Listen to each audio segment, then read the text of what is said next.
Well, good morning, and just in case you've noticed, yes, the beard down here is gone, and the mustache is gone, and I thought it was time for a change, because the one constant thing in all of life is change, and we're always learning to go with the flow. So I thought, well, I've had this long beard down to here for some time, and it's looking quite straggly, split ends and everything, so... And last night I actually got told I look quite professorial in that, so with long hair and my whatever that means. So anyway, today's video I wanted to touch on the idea of suicide. I wanted to touch on the idea of life purpose. I wanted to touch on the idea of existential anxiety. Why you feel this, I think a bird just flew into the window. Why you feel this intense upwelling of anxiety within yourself, often in relationship to situations, events, and people that you might be in contact with or have ideas about. But quite often it just arises from nowhere, right? And those of us who are more spiritually attuned or attuned to, let's say, having a more open mind, let's put it that way. We're not so dredged down into 24/7 work, eat, sleep. We're looking for answers, right? We're keeping our mind open. We want to know why we're here and what our life purpose is. We tend to feel these things more because we're not defending ourselves against life. We're not telling ourselves it has to be a certain way. We've looked at it a certain way, and for many of us, it just doesn't work, right? I'm just going to adjust this up a little. The certain way that we're presented from birth, education, life, society, and everything else, we've looked at it and we don't really fit in. And if you look into culture, social culture, you'll see many and diverse aspects of groups of people and beliefs and everything, right? Everyone trying to find their own sense of personal identity and where they fit in, how they belong, etc. However, it's when that all breaks down and you don't find a place, you tend to feel this incredible emptiness, which can arouse a great deal of existential angst. And existential is like, why do I even exist? Right? What is my place? What is my purpose? What is my point for being here, etc., etc. And that can be a big spiral. You can just sit in that for decades. I did. The first time that it really dawned on me that I didn't know why I was here, I ended up in the mental health unit of Mackay Base Hospital after a suicide attempt. Rope round my neck, bottle of pills. Somehow that didn't work. Somebody found me, cut me down or got me down, and helicopter ride. And I woke up the next day feeling more of a failure than I felt the day before. But also something else interesting really happened. Something dawned on my mind in that. And I'm not going to tell you this so you can all go out and try and commit suicide and see if you feel the same way. But the thing that dawned on me was I was now free. I saw that I had the power of mind to choose to take my own life. And so on the flip side of that, I also saw there was no reason why I shouldn't just hang around and try to figure it out. And I hope you can hear that, right? Because that's primal. That's the nexus point for a whole change of mind about life, the universe, and everything, right? Once you realize that you can cross that threshold, that you can take your life, and I know it sounds like I'm advocating for this as some kind of practice, but I'm not, so please, but once you see that, right, you don't actually have to do the act, perform the act. Once you can see it in your mind that you can actually do that, you have the courage or the power of will to do it, you're free from the need to do it. All right, and I don't want to make that the focal point of this video. I mean, it was just something that really, opened my eyes, sitting up in bed that next day in the ward with everybody in their particular beds from different conditions.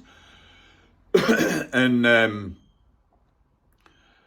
feeling like a failure, but then also feeling somewhat like a success, like, aha, I don't have to do this. I don't have to kill myself. Technically, I already did. In a certain sense, I ended my old life, but I've started a new one.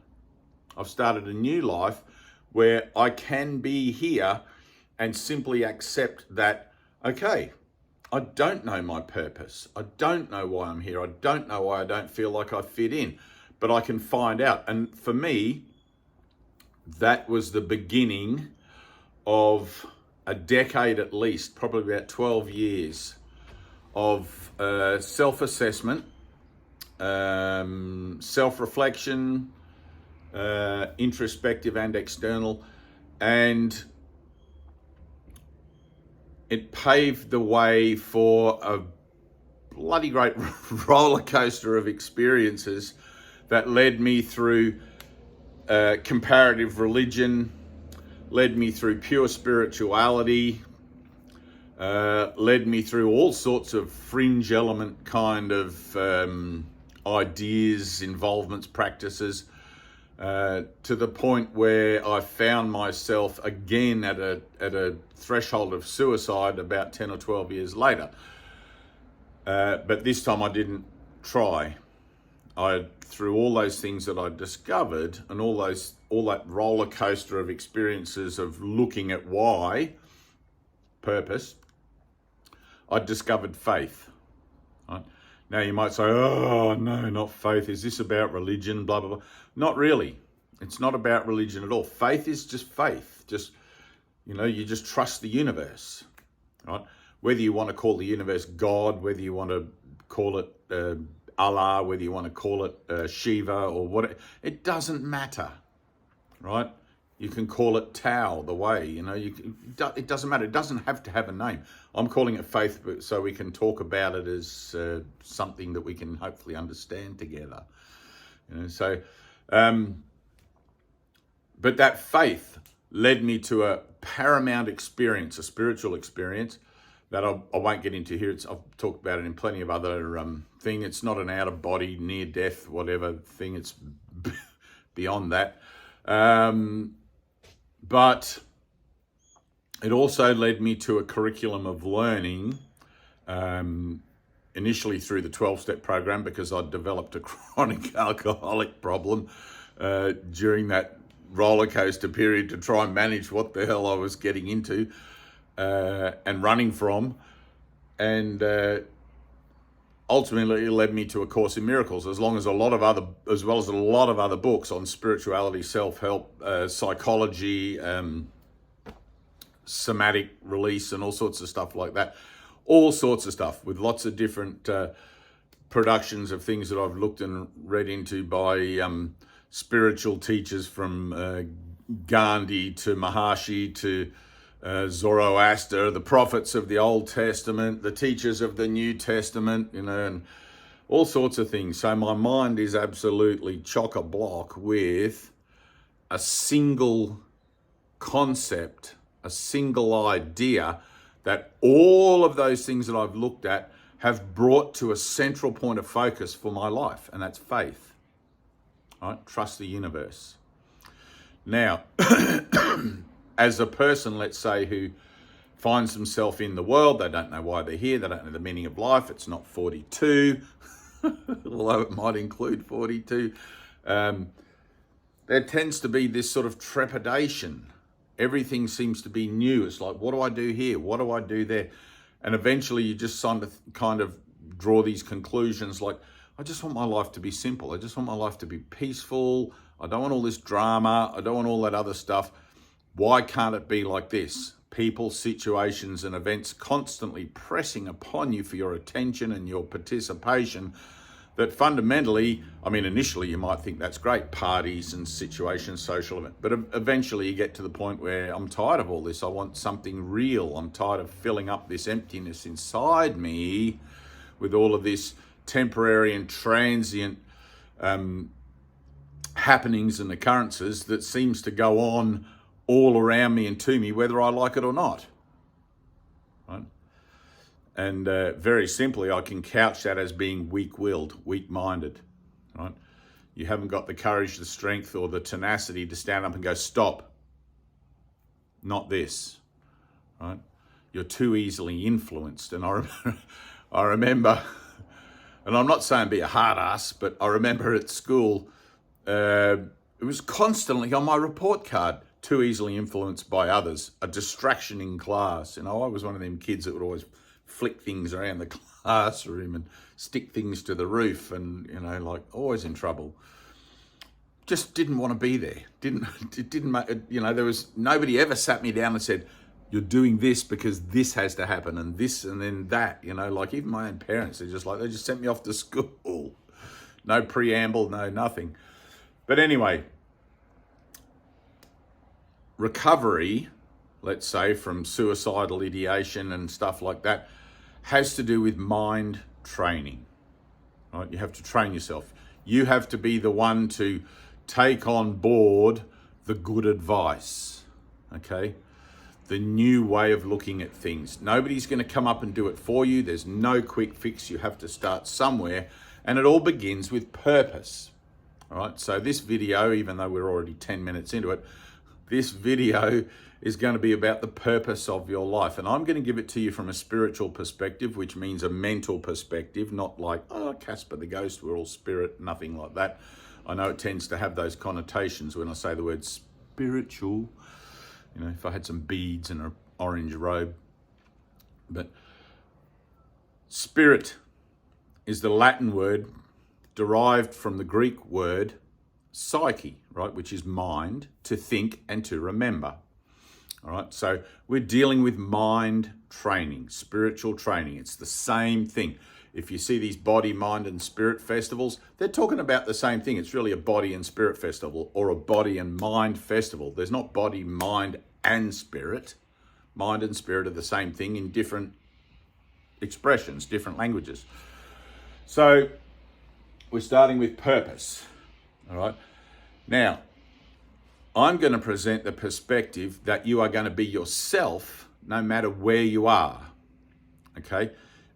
You may see if you're honest and if you're self-reflecting honestly, you may see that in different situations, job, school, partner, whatever, in different relationships, you might act slightly differently. You're not really being true to yourself. You're trying to fit in. You're trying to present who you think you should be rather than who you actually are, and allow yourself to be accepted for that with all your lumps and bumps, with all your foibles and all your shortcomings, right? So I'm going to present to you that your purpose is to be yourself in all of these things, wherever you are, right? And that's going to bring up anxiety, because there's going to be this thing called separation. There's going to be this feeling of separation where I feel like I'm not quite as good as these people, or these people are shit, I don't want to be around those people, or, whatever it is. It's separation, right? And you'll have separation anxiety, right?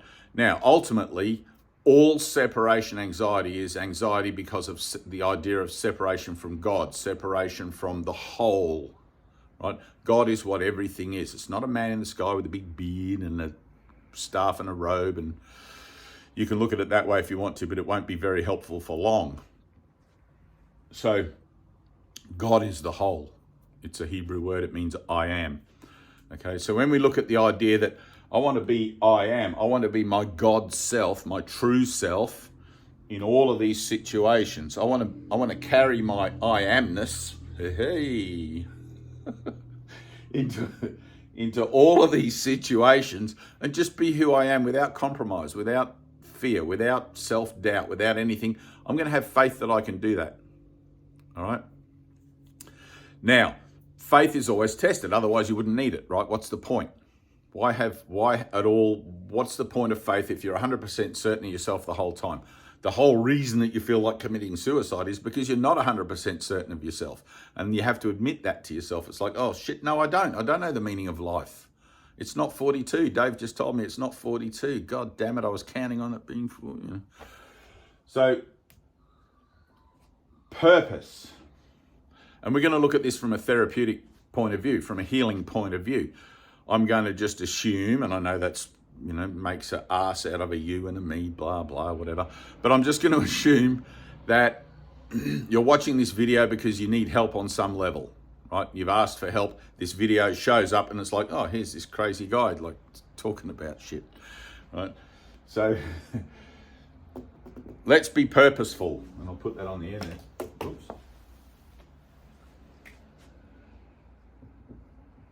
Let's be purposeful. And I'm going to give you what you're going to be purposeful about. You ready? Love. When you have a sense of love for yourself, you're at peace with yourself. And inner peace is what? Mental health. Inner peace is mental health. Right? If you're at peace within yourself, you have perfect mental health. You're not disturbed. You're not upset. There is no internal conflict. You have perfect inner peace, right? But I'm not talking about transcending the problems and pretending they're there, denying them and, they don't exist and all that sort of stuff. I'm talking about let's deal with the problems, because we're here watching this video because we're admitting to ourselves, yes, I've got some problems. I need to work shit out. Help, right? And asking for help is a big one. Most people don't ask for help until it's too late, and don't let it be too late. There's nothing weak about asking for help, okay? Put your hand up. Help, I'm struggling here. We're all one kindred sort of experience of people traveling the world here. And if you ask for help, you will get people that will help you, including me. So we're going to learn to be purposeful with that, okay? We're going to understand that I actually have a purpose. And you do have a purpose. You're part of a happening. You're part of this thing that is called, for a start, the human race, right? You're part of a thing, for a second one, that is, whether you want to believe in it, take it on board, and it's not religious, is the raising up of the vibration of the human race. You can call that the evolutionary progress of the human race. You're part of a long chain. You're a link in a chain that is raising the vibration of consciousness to a central understanding of its purpose, its place in the universe, and its reason for being. Okay? Purpose, place, and reason for being is simple. Love. That's it. Okay? Whether you think there's a point to you being here on the planet or not, it doesn't, like when I started this video, I tried to kill myself, didn't work, and then I could see that there was no point there. I could just stay around and figure it out, right? So there's no point in knocking yourself off, because you're still going to have this journey of love. Everything is energy, right? I'm going to put this one into the mix. Everything is energy. The human body, the cellular association, the bones, the blood, everything else is powered by an electrical current, right? Science has studied it. Science still doesn't understand consciousness. It doesn't understand the nature of the electrical current, as in how is it generated apart from the burning of sugars, right? How is it generated? But more importantly, where does it go when the body is laid aside? Because energy cannot be destroyed. It's a fundamental scientific fact. It cannot be destroyed. It cannot therefore die, but energy can be transformed. It goes from electric to kinetic, right? It dissipates into the universal field, if you like, the tachyon field of tachyons, photons, whatever. It dissipates into that and becomes part of it. However, you don't want to wait until that moment, right? You're here on a journey and you do have a purpose. And if you think of your human experience as a adventure, as a rescue perhaps, right, from this dimension, and if you're someone who's got Buddhist leanings or something like that, or Hindu leanings, you'll be familiar with the idea of reincarnation.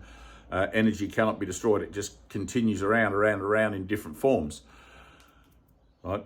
Our purpose here is to reach spiritual maturity, is to reach our maximum potential within the framework of our human experience. Spiritually speaking, in Eastern traditions, Hinduism, Buddhism, whatever, the penultimate moment of our spiritual maturation is the enlightenment of the mind. And you might say to me, oh, well, that's just for yogis and gurus who sit in caves for their whole lives meditating and whatever.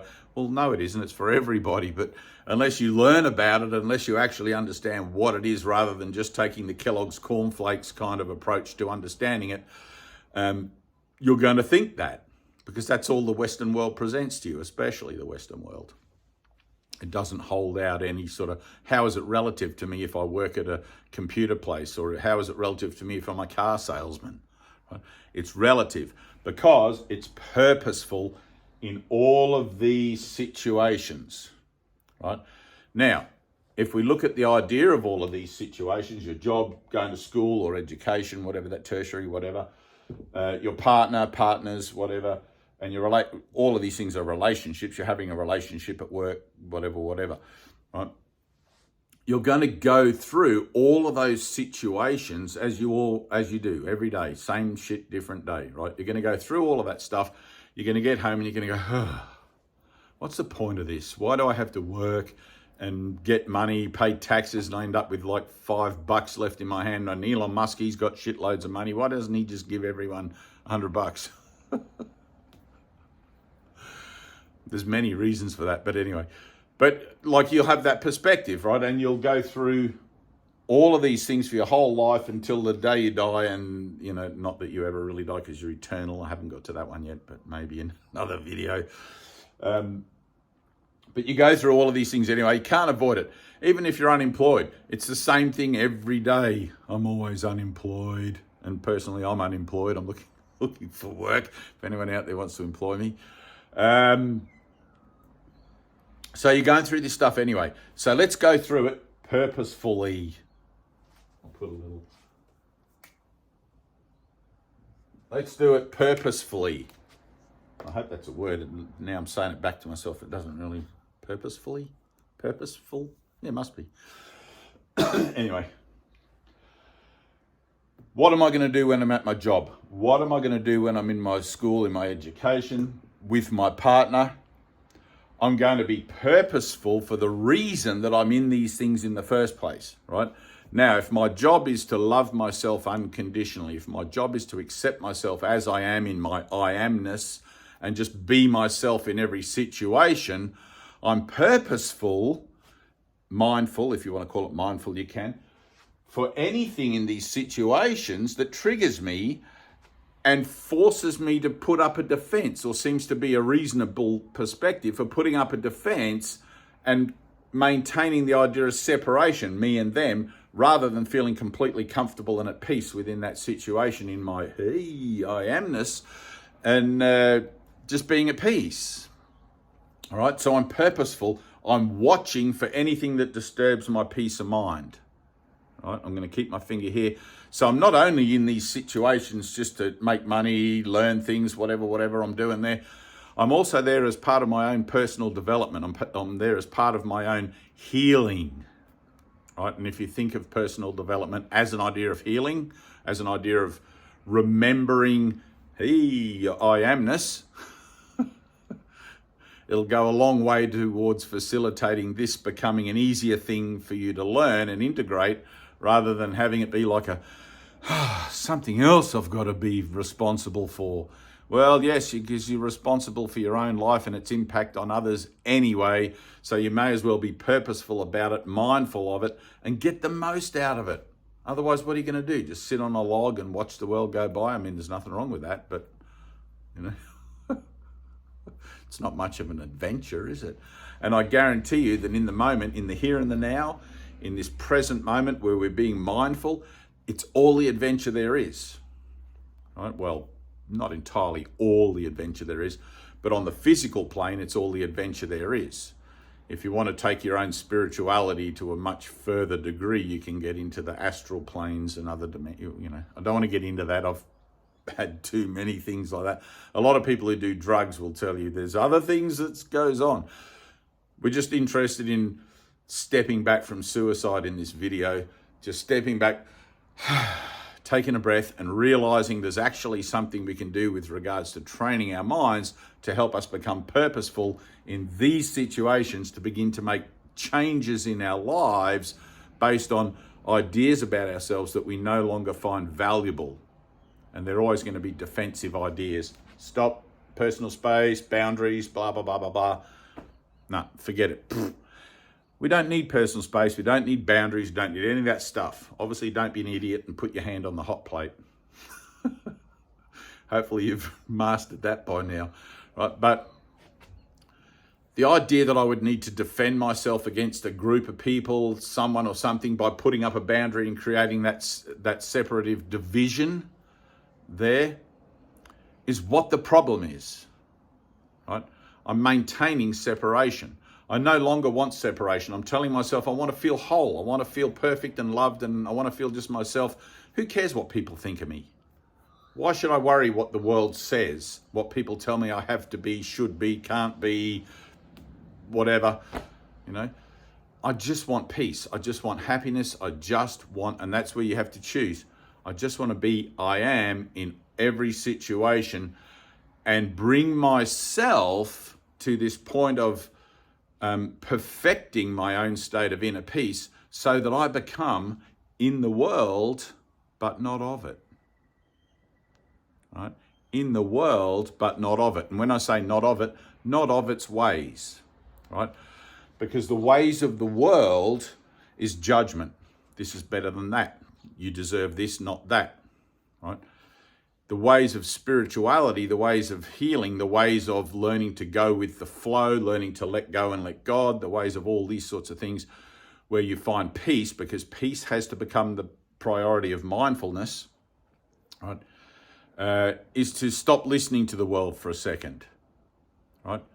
It's more important to do the work on yourself. It's more important to discover who you are. It's like Jesus says, if you're a fan of Jesus in the Bible, he says, seek first the kingdom of heaven and then all else will come to you, right? There's going to be time to go out and get a job and, you know, improve your social agenda and all of that after you do the work on yourself. Learn to be who you are first so you're not dragging this horrific emptiness into every situation, hoping that something in the situation is going to fill you up, right? It's not. That's why people take drugs and alcohol. It's why people have these one-night stands and social agendas that just obliterate other people's emotions and feelings and leave a trail of damage. Because fundamentally, you're empty inside. You don't know why you're here. You don't have a sense of purpose. And you're acting like a loaded gun or an empty offering in every situation you find yourself because of this sense of separation. I think I'm separate from these people, those things. I mean, I've been in cultural situations with Papua New Guineans, Africans, Islanders, Asians, Europeans, and every time Americans I'm still struggling with. Just kidding, Americans, just kidding. Americans are like the toddlers of the human race. You've got to be more patient with them. So there's a few there, you know. But in each of these situations, the obvious nature of the physical presentation and the emotional presentation of the divergences, I think I'm using the wrong word there, but the differences in culture tend to want to present initially this separation sense, right? Where all of a sudden, oh, I'm not like these people because I don't have this color skin, or I don't have these beliefs or these cultural rituals or whatever it is, okay?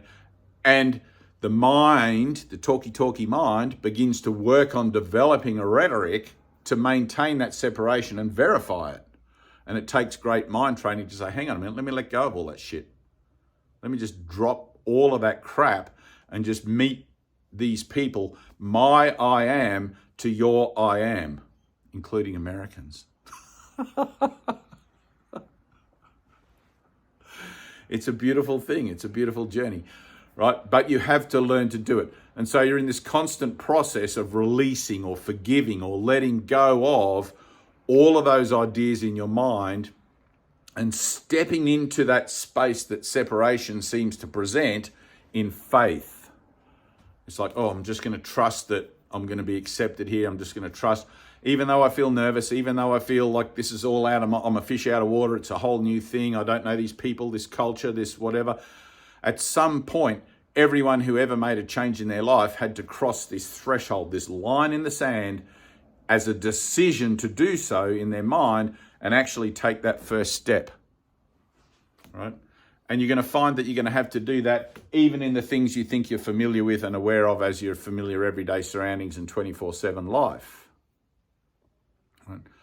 You're going to find these moments, and let's say here in your job, every day you go to your job, what happens? You see the boss. Every day is a circle. You got 8 hours of working time in that circle. And then at lunchtime every day, there's your boss. You start over here and you got 4 hours till lunch. You get there, there's your boss. Your boss always says to you, how's it going today? How are you doing at work? How's everything at home? How's blah, blah, blah? Because fundamentally, he's the idea of boss and you're employee, and I'm just making up an example here. You might feel like, the boss is talking to me. I want to say something impressive because I want to keep my job. I don't want to come across as an idiot, right? And then you muck it up. You'll say, and you'll over-express yourself. Home's this, home. I mean, he's only asking as a politeness or whatever, but you feel like there's a gap there that you've got to fill in with all your verbiage. You feel there's a separation that needs to be bridged somehow. It's perfectly okay not to know how to answer, not to know how to respond, react, whatever, and to step back for a second. You may not do it with your boss. You might want to practice this in lesser things for a second, but at some point you're going to have to make this confrontation within yourself. And it's perfectly okay to allow that emptiness to be there without feeling like you want to fill it up with a bunch of stuff. And ask within yourself, how should I respond? What should I say? Right? And you just wait for a little answer. You just wait for a sense or a feeling of something rather than the first thing that pops into your head. Because the first thing that pops into your head is always going to be ego, right? Ego always wants to fill up that gap. Always wants to fill it up. Blah, blah, blah, blah, blah, blah, blah, blah, blah, blah. It's in here 24/7, blah, blah, blah, blah, blah, blah. And through purposefulness, mind training and everything else, eventually you'll learn how to silence that. When I'm not talking, there's nothing, right? Sometimes there's things that's like, don't forget to go to the shops. Practical things. But there's nothing giving me advice that's bad advice, right? And you can probably think of your ego as like Chat GPT that tends to give you this rhetoric. You took it on board as a guide. Let's say you came to this planet and you're like, oh yeah, I better have one of those guidance things. I better have one of those ego. You know when you go to a big museum and you put the headphones and someone else tells you what you're looking at rather than you decide what you're looking at? It's like that, except it's like Chat GPT. It's full of bugs. It's decided that because you're listening to it, you want to listen to it, and therefore its purpose is to keep you addicted to listening to it, right? Forget it. You don't need to listen to it. And we'll cover that in other videos, and I have many times. So we're going to leave that gap. I don't know how to respond to my boss. I don't know what to say. And you'll find that the next thing, apart from the blah, blah that wants to fill in the gap, you'll find the next thing just automatically comes to you. It comes to you from your I am self because you're being purposeful and mindful and everything. And you're telling yourself, I want to enjoy this relationship in a way where I don't feel that sense of separation, don't feel the need to defend myself because of that sense of separation, because I'm uncertain about it, by trying to trump myself up and make myself appear smart or give a witty answer or anything like that. You don't have to. That's a form of defense, right? So you step back, you leave it empty. And it's like, and you're like, hey, I'm good. Thanks very much. Works great. Home's fine. I hope you're the same, you know? And who knows what goes on from there? I mean, a conversation and an interaction, a relationship can go any 360 degrees, any particular way. But the nervous anxiety, the existential anxiety caused or brought about by observing the emptiness or the separation activates this mumbo jumbo, And I'm sure everybody's had experiences of walking away from a situation and thinking, oh, why did I even say that? What a stupid thing to say. I should have just shut up. Or, like realizing later on down the track, oh, I should have just chosen to be happy rather than to be right. Because what's the point? The moment's already gone anyway. It's just a lunchtime thing. It's like the boss probably sitting there scratching his head going, that's a very weird employee I have. Maybe that's why I employed him, just for that difference of opinion. You never know. But ultimately it leads to sabotage, self-sabotage, right? Listening to that voice in there rather than listening to your heart. And that's what you're learning to listen to, that silent, sort of quiet, leave it empty, drop into it. It's like, all right, ask again. What should I say? Right? And I have a beautiful story that I love that a Native American friend of mine told me, that in his culture, traditionally in the older aspects of their culture, if you were to sit with a Native American Indian person and ask them a question, they would not answer you straight away because it's insulting in their culture to do so. They sit back, they hold a moment of silence, and they consider the answer because they're giving you the worth of their consideration. They're extending to you the courtesy of their consideration before they reply, because they see you as somebody of value, as the I am to the I am. And that's what they're doing. In our Western culture, we just blah, blah, blah, blah, blah.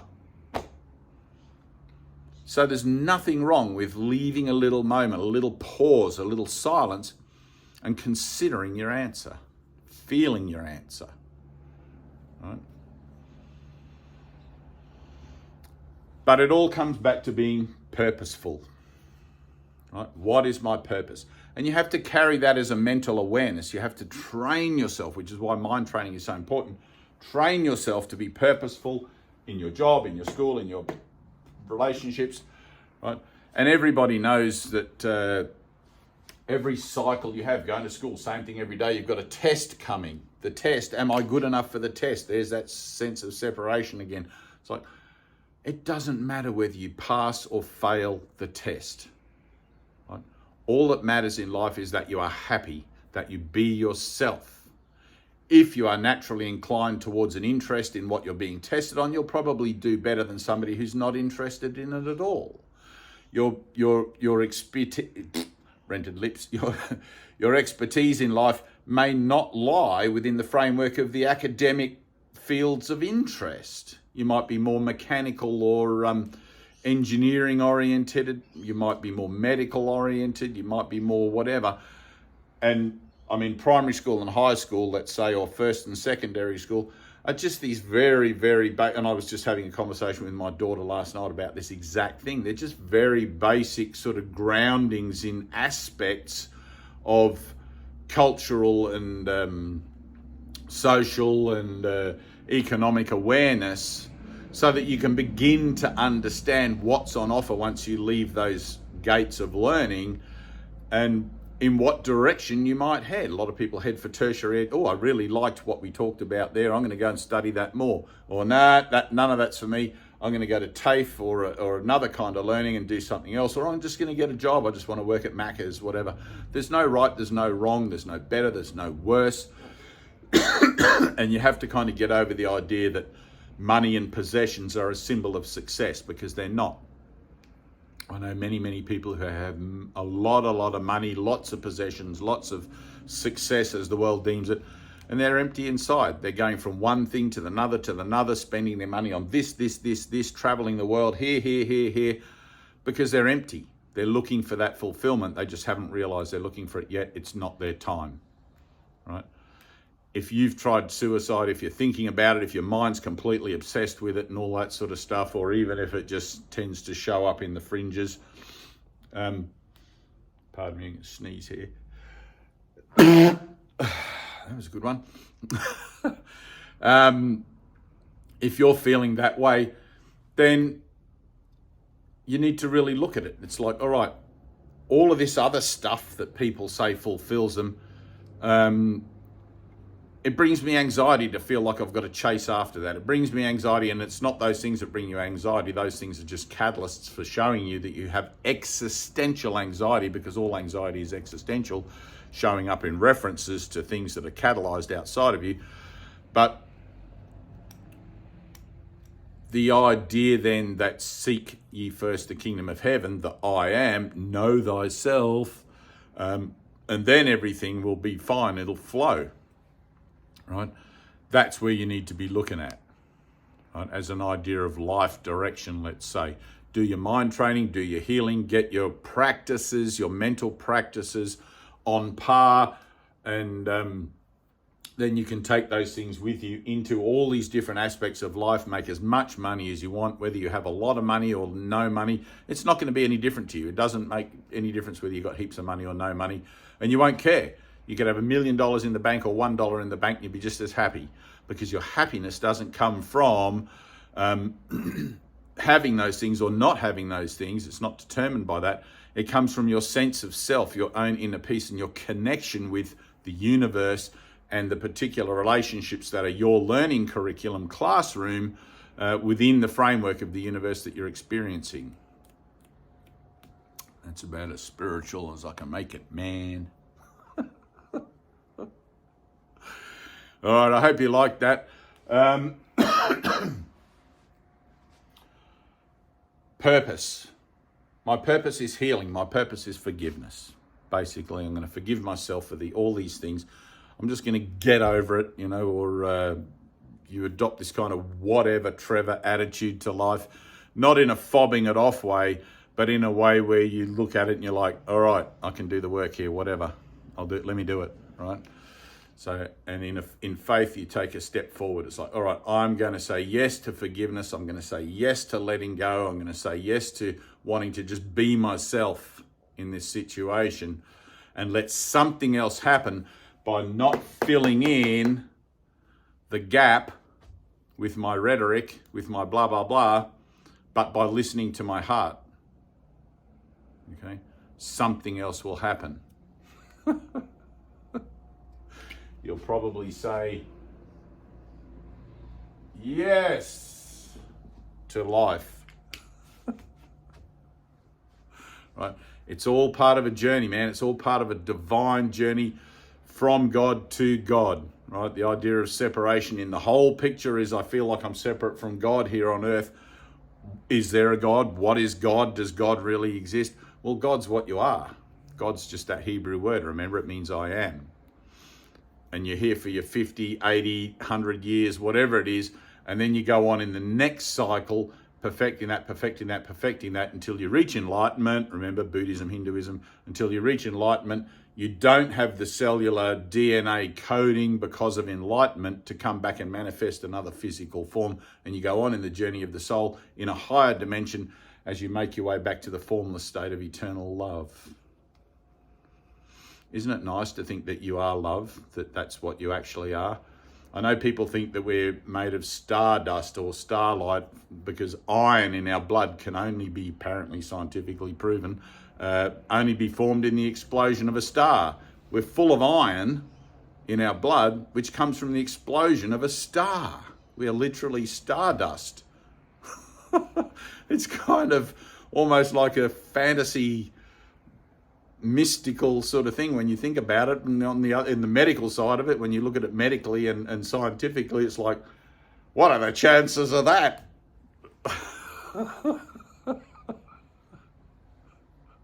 It's good to keep an open mind. All right, I love you. And rewind this and watch it again. Peace.